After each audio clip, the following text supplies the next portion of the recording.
If I had low self-esteem, let me tell you what I would do first. And no, I'm not going to give you some fake motivational speech that says, just love yourself and magically everything changes. Because if you've ever been in that place where you wake up and already feel like you're behind, like everyone else is better than you, like no matter what you try, you just don't measure up, you know it's not that simple. I know how heavy that feels. It's like carrying around invisible chains that nobody else can see. On the outside, maybe people think you're fine. You laugh, you smile, you go through the motions. But inside, you're questioning yourself at every turn. Am I good enough? Do I deserve this? What if I mess up? And after a while, that voice becomes your normal. You don't even notice how much it's running your life. Here's the truth most people won't tell you. Low self-esteem is not who you are. It's a program you picked up. You weren't born doubting yourself. You didn't come into this world thinking small. That got installed over time through school, family, friends, society. Every time you got laughed at, rejected, told you weren't enough, the program got stronger. And the scary part is, most people never realize it's just a program. They think it's their identity. But here's the good news. Programs can be rewritten, and I know this because I had to rewrite mine. If I had stayed in the old cycle, I'd still be broke, stuck, and living a small life, waiting for permission to do something big. But the moment I realized I didn't have to wait, that I could actually retrain myself from the inside out, that's when things started to shift. And it didn't happen because I suddenly felt confident. No, the confidence came after I acted. That's the secret nobody talks about. So in this video, I want to share with you exactly what I would do if I had low self-esteem right now. Not theory, not wishful thinking, practical things that can start building you back up, even if you feel at rock bottom today. And I'm going to break it down into 5 main insights, 5 things you need to understand and apply if you want to break free from that loop of self-doubt and actually step into who you're meant to be.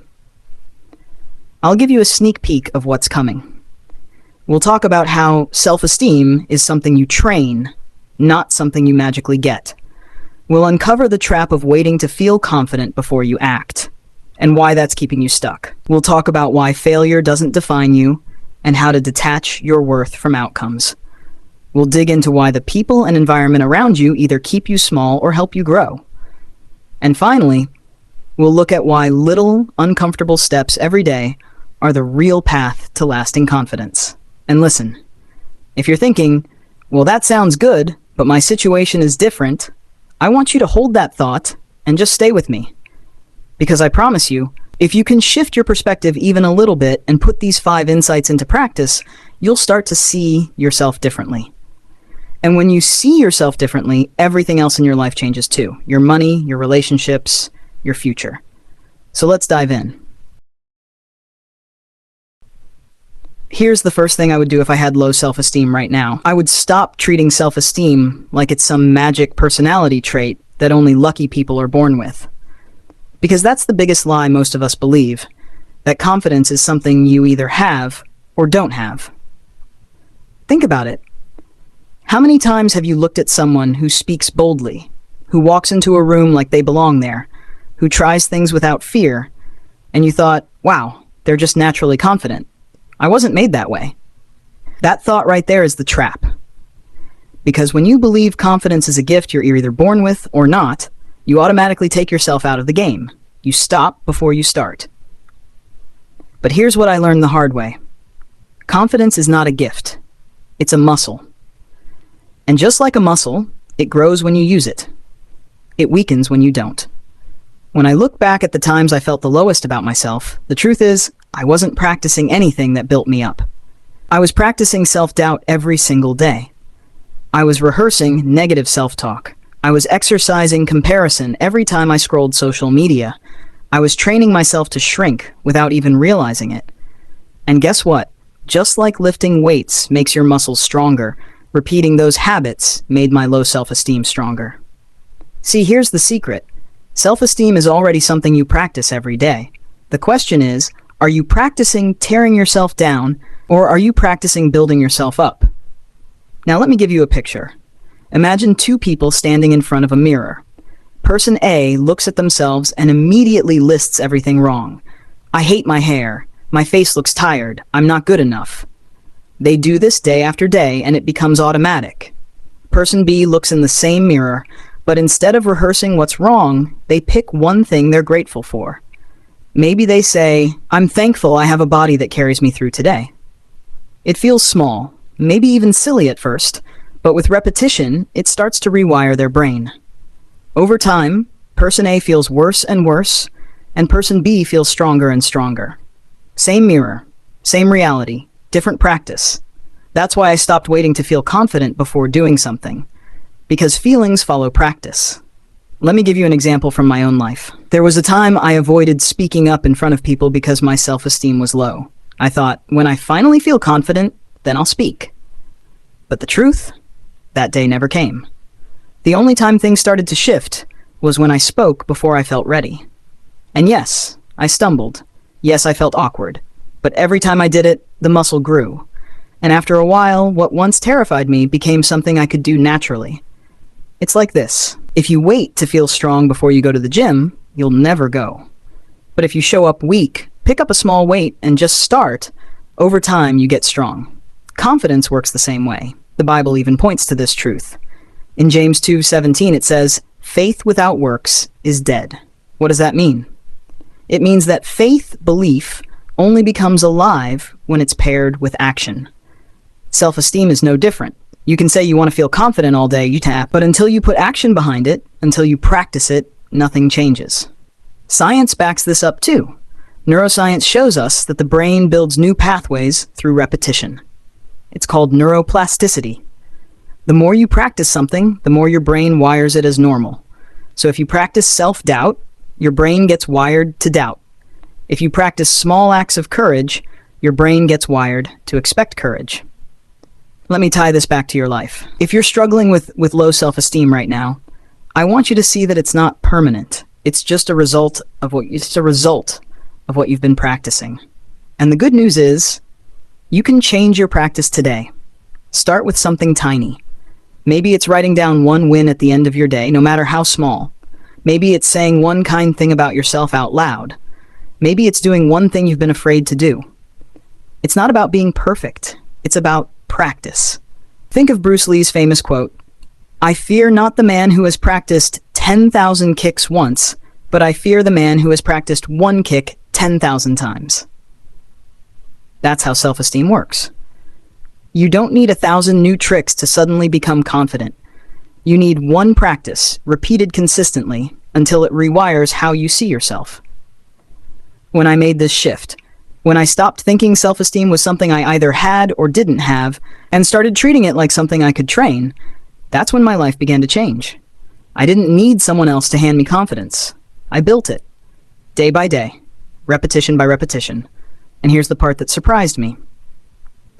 Once I started practicing self-esteem intentionally, it leaked into everything else. My business started growing. My relationships became healthier. I stopped second-guessing every decision. Not because the world magically got easier, but because I was showing up differently. So if I had low self-esteem right now, the first thing I'd do is reframe it. I'd stop believing it's who I am and start treating it as a muscle I can build. And I'd commit to practicing it daily, even if it feels awkward or uncomfortable at first. Because just like a muscle, every rep counts. Now this is only the first insight. And if you take it seriously, it alone can start reshaping your life. But there's more. Because the second big trap people fall into with low self-esteem is waiting for confidence before they act. And if you've ever been stuck thinking, I'll try when I feel ready, you already know that feeling never comes. Here's the thing almost everyone gets wrong when they feel low self-esteem. They wait for confidence before taking action. They think, once I feel good enough, once I feel strong, once I feel ready, then I'll do it. But let me ask you something. How many times has that day actually come for you? Probably never. That's because confidence is not the fuel for action. It's the result of action. Let me repeat that. Confidence doesn't come first. Confidence comes after. Think about learning to ride a bike. No kid ever sat on a bike for the first time and thought, yeah, I got this, I'm super confident. No, they wobbled, they fell, they scraped their knees. But with each try, they got steadier. The confidence didn't show up until after the doing. If they had waited to feel confident before trying, they would still be standing next to that bike today. The same goes for speaking up in a meeting, starting a business, asking someone out, or sharing your ideas online. Confidence grows through doing, through exposure, through proving to yourself that you can survive the discomfort.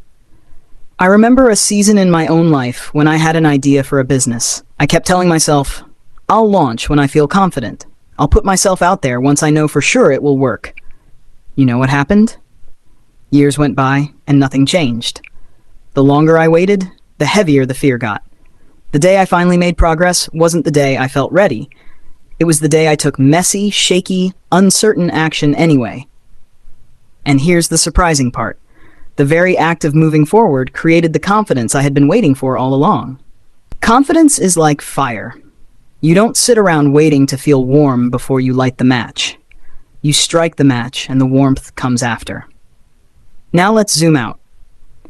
Why is this so important for someone with low self-esteem?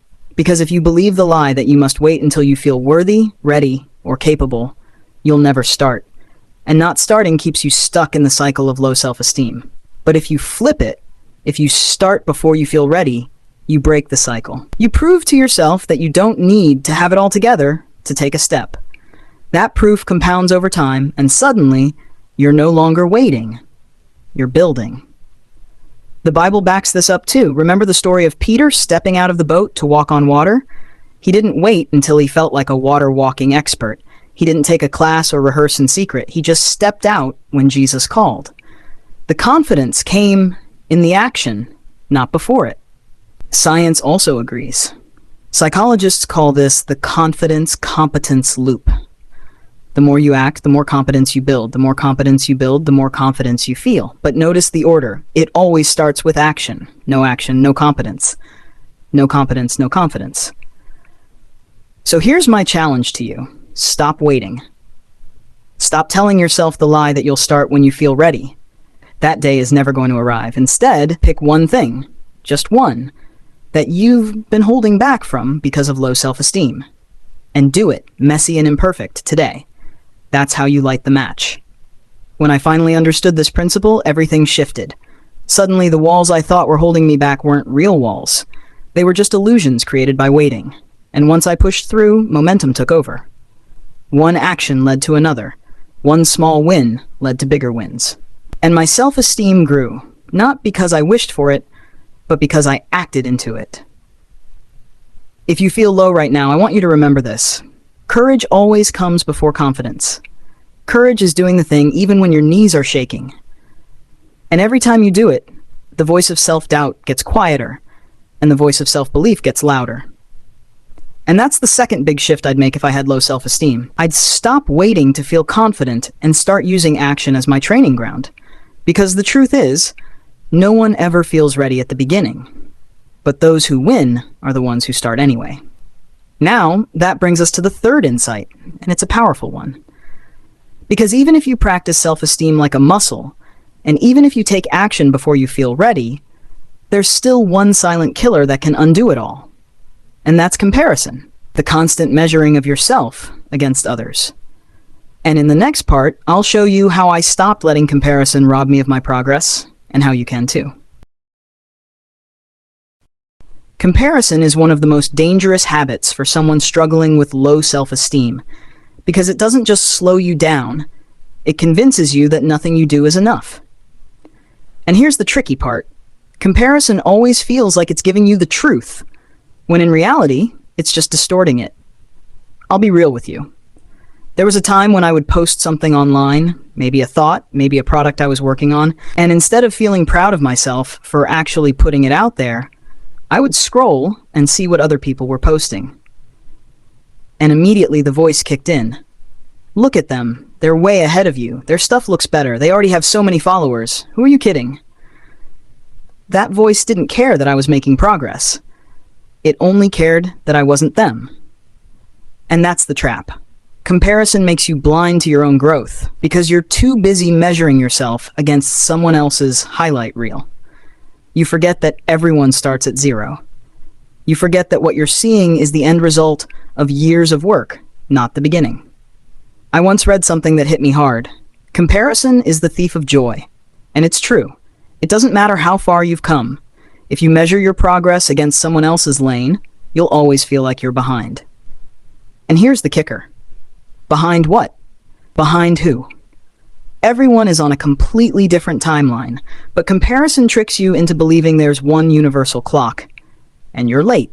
Now, let me show you how dangerous this really is. Imagine you've been going to the gym for a month. You've been consistent. You're lifting more than you did on day one. You're starting to feel better. But then you look over and see someone who's been training for 10 years lifting double your weight. If you let comparison take over, you'll throw all your progress out the window. You'll say, what's the point? I'll never be like them. And maybe you'll quit. Not because you weren't making progress, but because you compared your chapter 1 to their chapter 20. This is exactly what happens with self-esteem. You might be slowly building yourself up. You might be taking courageous little actions. But then you compare yourself to someone further along, and suddenly you feel like you're nothing. That's the power of comparison. It erases your wins. Here's what helped me break free. I stopped comparing myself to others and started comparing myself to yesterday. Instead of asking, am I as good as them? I started asking, am I a little better than I was last week? That shift changed everything. Because now my growth was measured against my own path, not someone else's. And the moment I did that, I started actually noticing my wins. I started seeing progress where before I only saw lack. The Bible touches this too. In Galatians 6:4 it says, each one should test their own actions. Then they can take pride in themselves alone without comparing themselves to someone else. That verse isn't saying pride as in arrogance. It's talking about healthy satisfaction in your own progress. It's saying focus on your lane. Test your own actions. Measure your own growth. That's where true confidence comes from. Science backs this as well. Psychologists say that social comparison is one of the biggest causes of anxiety and depression in the modern world. Why? Because with social media, you're constantly bombarded with curated highlight reels of other people's lives. You're comparing your behind the scenes to their best moments. And no wonder it kills your self-esteem. You're playing a rigged game. But here's what's even more interesting. Neuroscience shows that your brain literally rewires based on what you focus on. So if you constantly focus on others, your brain builds pathways that reinforce feelings of inferiority. But if you focus on your own progress, your brain builds pathways that reinforce self-trust and resilience. What you focus on becomes your frequency. Let me give you a personal example. When I was starting out in business, I would look at people who were already nationwide or international, and honestly, it crushed me. I thought I'm nothing compared to them. But one day I stopped and asked myself, where was I a year ago? And the truth? A year before, I had nothing. Now I had real customers, I had momentum, I had growth. The moment I stopped comparing to them and started comparing to me, I saw abundance instead of lack. And that awareness kept me going long enough to actually grow bigger than I ever thought possible. So if I had low self-esteem, the third thing I'd do is this. I'd declare war on comparison. I'd stop measuring my worth against anyone else and start focusing on my own growth. I'd remind myself daily that I'm not running their race, I'm running mine. And every step forward, no matter how small, is a win worth celebrating. Because here's the truth. You'll never win if you're trying to beat someone else at their game. But you'll always win if you measure yourself against your own progress.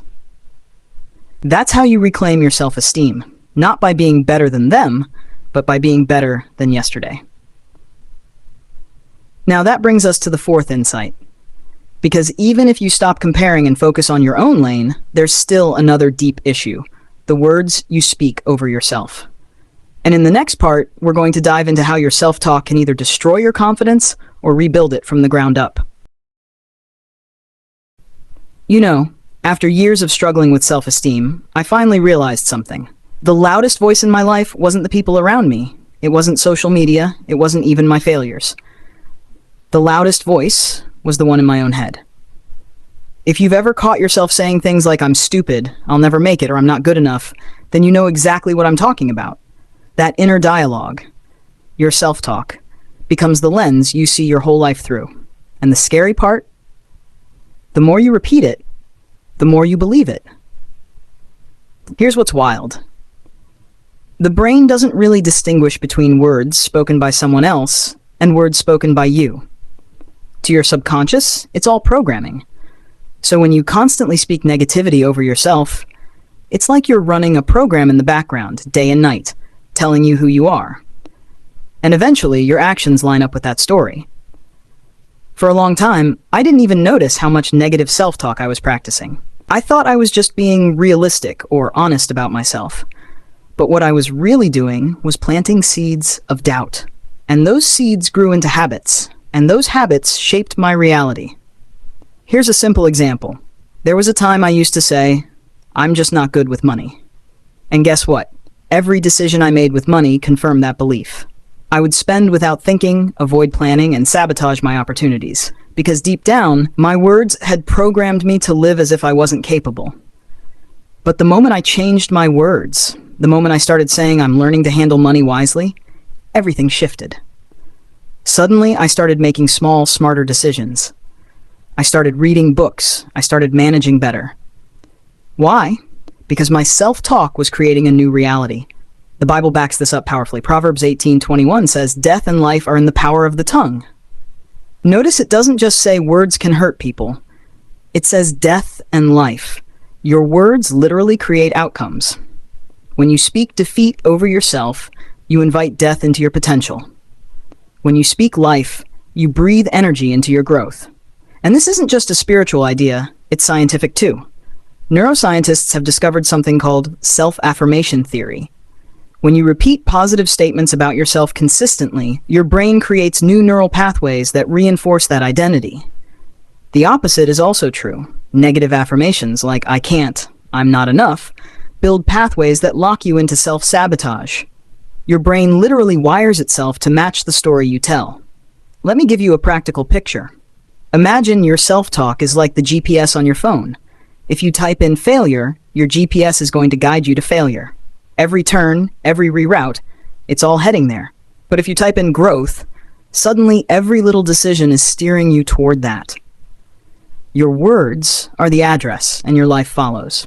So here's what I would do if I had low self-esteem. I'd start guarding my mouth like my life depended on it. Because it does. I'd catch myself when I spoke negativity, and instead of letting it slide, I'd replace it.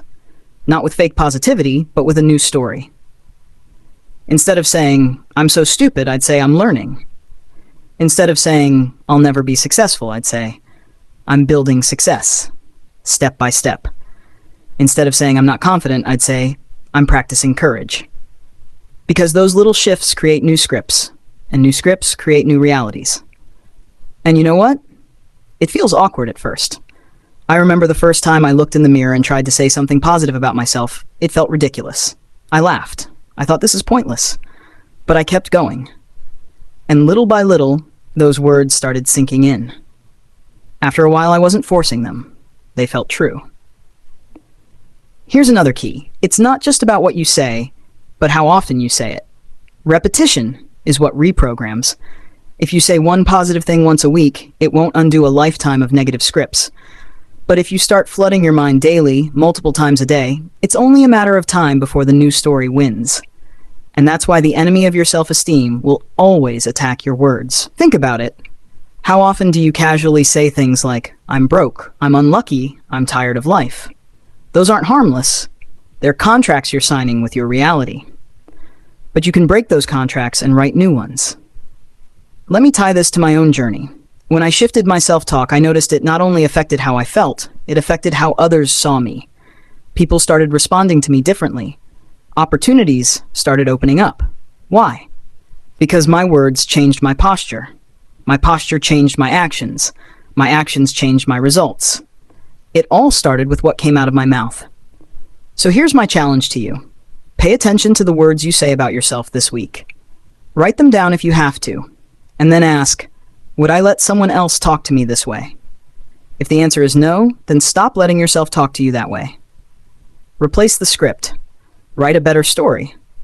Because here's the truth. You are always prophesying your future with your words. The question is, are you prophesying failure or are you prophesying growth? Now, that brings us to the fifth and final insight, and honestly, it's the one that ties all the others together.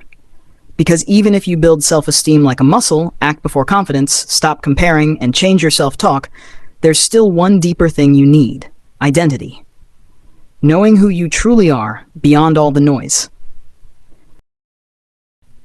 Here's the last thing I would do if I had low self-esteem, and honestly, it's the most important one. I would stop defining myself by my mistakes, my past, or my feelings, and I would start asking, who am I really?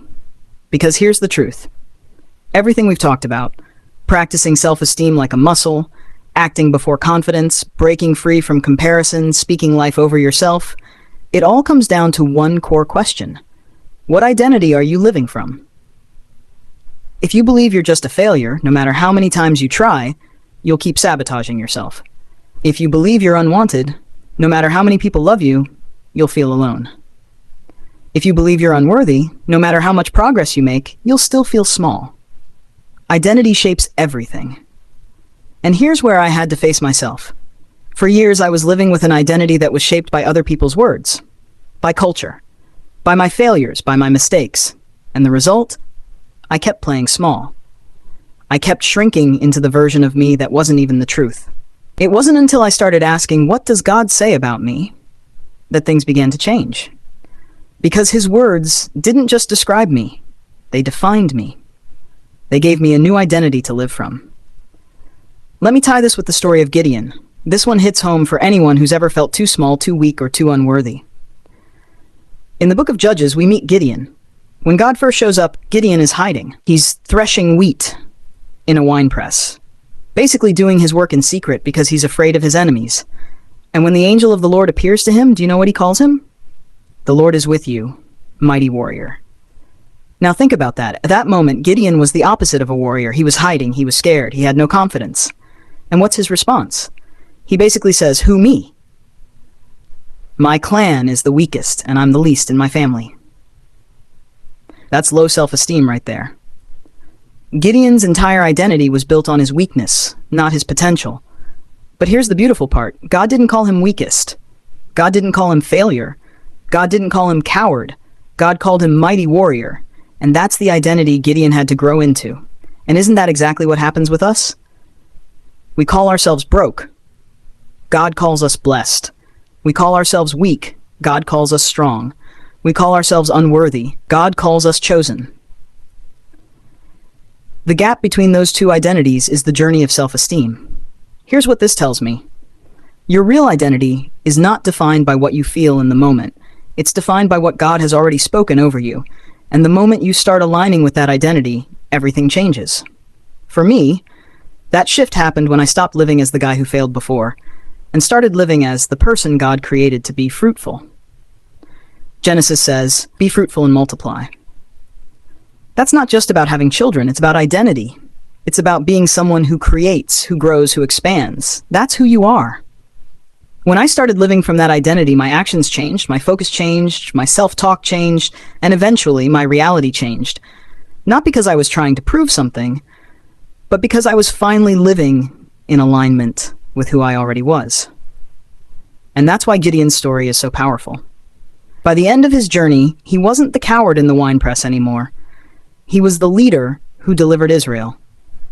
The same man who once said, I am the least, became the mighty warrior God had called him from the very beginning. The low self-esteem didn't define him, his God-given identity did. So let me leave you with this. If you're struggling with low self-esteem, don't stop at changing your habits, your words, or your actions. Go deeper. Ask yourself, whose identity am I living from? The one built on my fears, or the one God already designed for me? Because one leads to shrinking, the other leads to freedom. If I had low self-esteem today, the final thing I'd do is anchor myself in identity. Not the identity handed to me by others, not the one written by my mistakes, but the one God himself declared over me. Chosen, capable, loved, fruitful, and equipped. That's the truth that breaks the cycle. That's the truth that turns cowards into warriors like Gideon. And that's the truth that can turn you from someone who feels stuck and small into the person you were always meant to be.